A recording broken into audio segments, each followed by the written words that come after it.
어린이 보호구역 내 교통사고 처벌 기준을 강화한 이른바 민식이법이 시행된 지 1년 반이 지났습니다. 스쿨존에서의 불법 주정차 과태료가 오르고 또 주민신고제도 도입됐지만 불법 주정차 차량은 여전히 사라지지 않고 있습니다. 이유가 뭔지 신준명 기자가 취재했습니다. 초등학교 2학년이던 김민식 군이 세상을 떠난 건 지난 2019년 9월.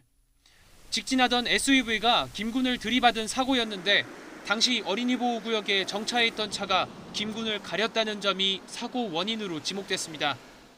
이를 계기로 지난해 3월 스쿨존에서 어린이를 다치게 하거나 숨지게 할 경우 가중처벌하고 불법 주정차와 과속 등을 막기 위해 단속 카메라와 CCTV를 의무화하는 내용을 담은 이른바 민식이법이 시행됐습니다. 하지만 시행 1년 반이 지난 지금도 일부 스쿨존의 불법 주정차는 여전합니다. 민식이법 후속 조치로 지난 5월 스쿨존 주정차 위반 과태료가 일반 도로에 비해 3배까지 오른 게 무색할 정도입니다. 단속을 아주 가끔 하시는 거. 저 같은 경우에는 안전하게 다니는데 아이들 확 뛰어나가면 사고 나면 그거는 할 수 없는 거예요.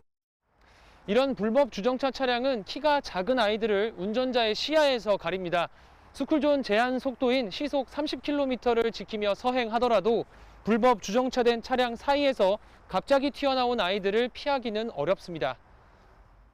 민식이법 시행 이후 스쿨존 불법 주정차에 대한 주민신고제도 지난해 6월 말 도입됐습니다.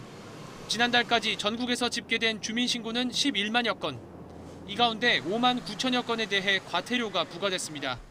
하지만 무인 불법 주정차 단속 장비 설치율은 지난해 말 기준 12%로 과속과 신호위반 단속 장비 설치율의 절반 수준에 불과합니다.